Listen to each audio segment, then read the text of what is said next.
the world's problems are overwhelming. If you can manage one small part of it, then maybe you can start to believe that actually you can manage quite a lot of it.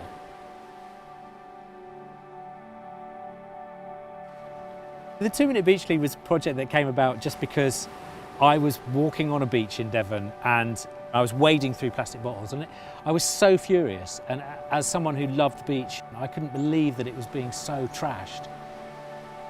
In 2013, we had a really bad storm here in North Cornwall. It was called Hercules. The rubbish that was left after it was just horrendous. I was walking on Crooklets Beach and just sort of picked up a bag of rubbish and just thought, well, I'd pick up this one and then I'll go back and get another one. And this idea started forming in my mind that we need to use a bit of human nature, and we can use the internet, social media to try and encourage people to come down and help. Everybody's got a couple of minutes, you can't refuse it. So the idea was that we'll just ask people for 2 minutes of their time to do a little beach clean. And if we get enough people to do beach cleans in between the big beach cleans, then actually it'll make the big beach cleans easier. And if we get enough people to do it, then actually we won't have to do big beach cleans at all. The beach clean stations on the beaches where you've got litter pickers and bags, they can borrow a bag and off you go. And we trialled it on the beach here in Bude. 6 years later, we've got nearly 900 of them around the UK. And in that first year of that beach clean station being on Crooklets Beach, there was a 61% drop in the amount of litter that was being picked up by the beach cleans. And so the idea that, hang on a second, we've got 900 beaches, and each beach is hopefully resulting in a 61% drop in the litter that's being picked up on those beaches, then we're making a difference. Come on then.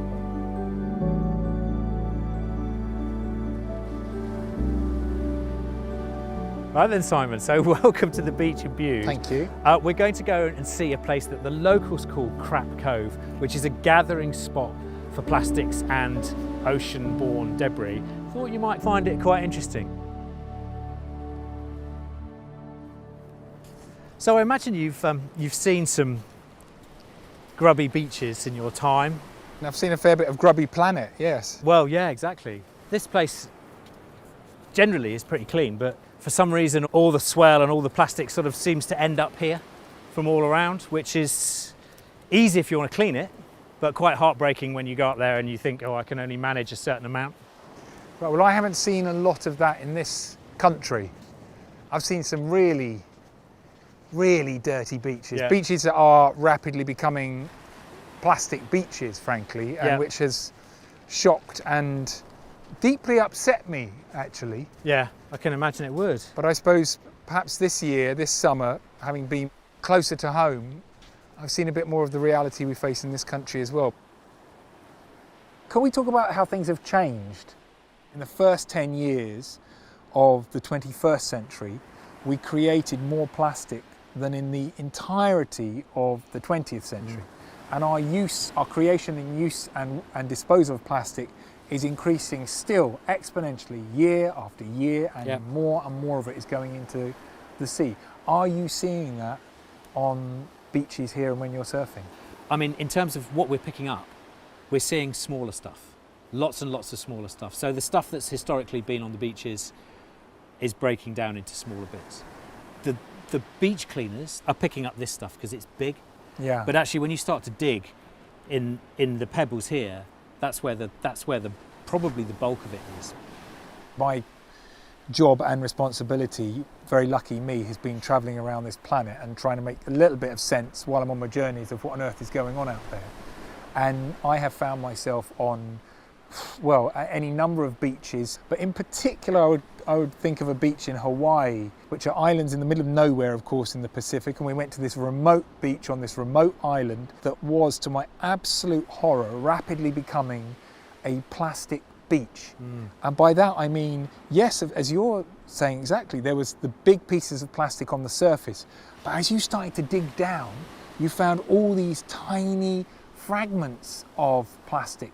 And that was when the hairs started going up on the back of my neck, and I feel a bit of a lump in my throat as I think of it now, because it was such an emotional awakening as I kind of realised what we are doing as a species to our planet. Because of course this plastic does not biodegrade, and it will be transformed in front of our eyes into something that is fundamentally different and I would say a bit poisoned. Well, it's toxic, you know, but because of the nature of its makeup. It's a you know, carbon.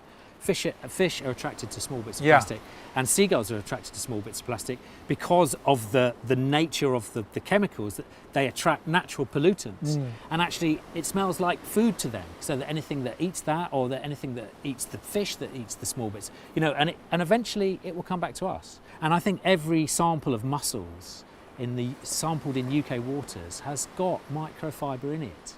You know, and that's terrifying because we eat mussels. That means that we are eating our own mess. Awful toxins entering our body, and we're doing it to ourselves, for crying out loud. Do you think it's a sort of fundamental problem with human psychology? I've been with indigenous people in incredibly remote parts of the world. I remember being with the Kogi people in a very remote part of Colombia. They're very spiritually connected with Mother Nature and the land. And yet we went with them to see a power station that was a long distance away, and they stopped and they bought some plastic water bottles. And then after they'd finished drinking one of the bottles, the plastic sort of film that was holding the bottles together, I saw one of them just chuck it away. I was like, oh my goodness, I couldn't believe it. And I sort of went over to pick it up in a bit of a huff and stormed over. And then we had an anthropologist with us who was looking after them and protecting them from us. And he said, oh, I think they knew I would pick that up. And I thought, oh my goodness, isn't that the problem? Yeah. We all think somebody else is going to clear Somebody up else is after going to us. sort it out. Yeah. How do we change that? How do we change that mindset? I don't know. We try and understand what makes us human. These are fundamental human traits, aren't they? That we're too lazy to deal with stuff. You know, we want to get on with the exciting things rather than dealing with the rubbish. And we just need to learn. We need to learn what we're doing. People don't see the consequences of their actions generally, do they? And we are quite disconnected from where our stuff comes from and where it goes after we finish with it. And I've met, for example, this very bemused village lady on an island off the coast of Kenya near the Somali border, and she was so baffled about where is all this plastic rubbish coming from. And there they were picking up flipflops by the 100 every day. And she said to me, we don't understand. They started turning up a few years ago, and now more and more of them come. Where are they coming from? She was in a very disconnected part of the planet. They didn't have the internet there. They weren't able to read The Guardian online. But she was experiencing the consequences of our throwaway, disposable society. And just as a little bit of hope in the situation, her community was actually gathering up the flip-flops and moulding them into art projects, like creating an enormous dolphin and an elephant and selling them to art galleries. It was brilliant and beautiful. But that was just one place where they were doing it. There were 1,000 beaches further down the coast where the rubbish was just rolling in. Having seen some of the things that you must have seen on your travels, do you manage to keep a kind of positive spin on it? Or how do you cope personally with seeing all this stuff? I'd say with varying degrees of success is how I cope. I suppose I never want to be unaffected by it, and I get very emotional about it actually sometimes.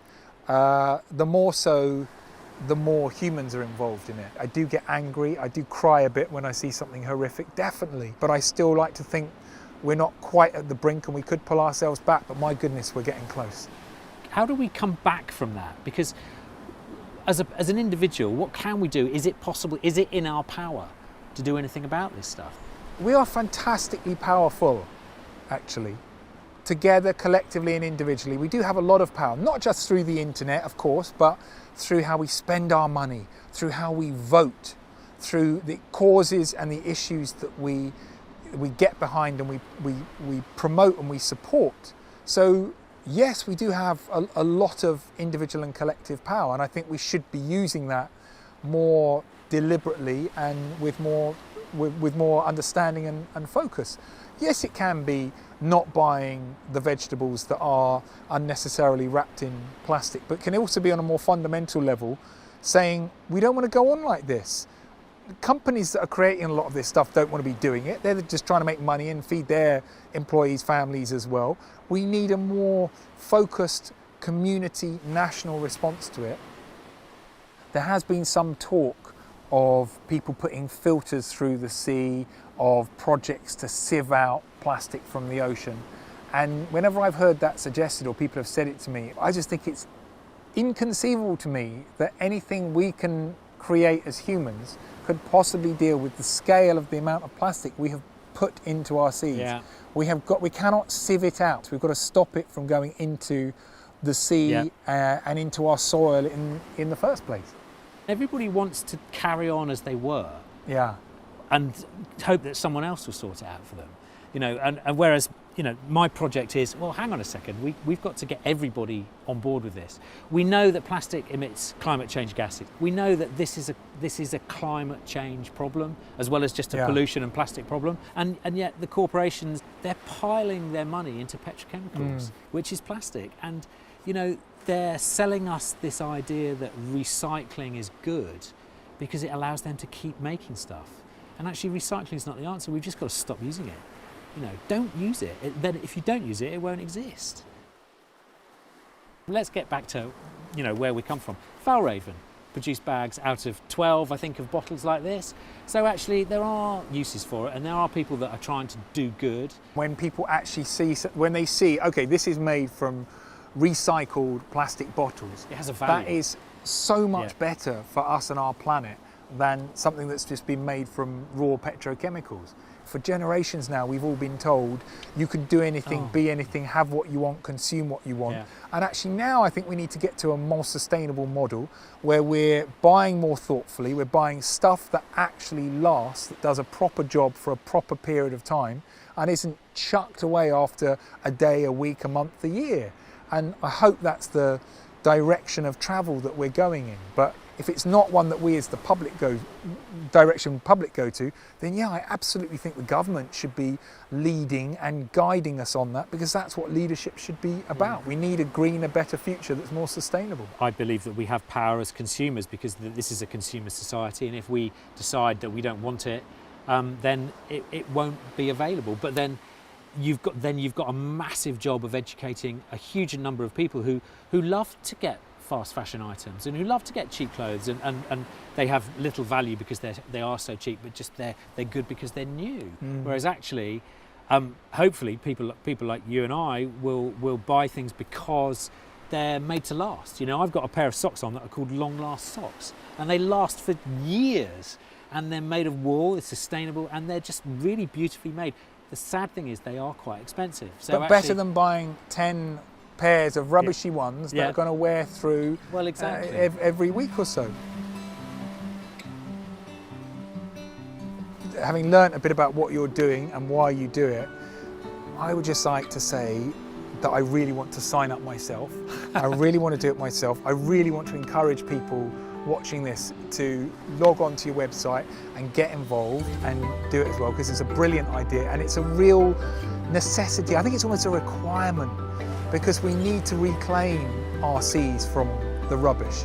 We need to recognise what the problem is. We all need to get in touch with it and understand that this stuff is all of our consumption and creation, and we're all responsible for it whether we know it or not, and we all need to be involved in picking it up and stop it from going in the sea in the first place.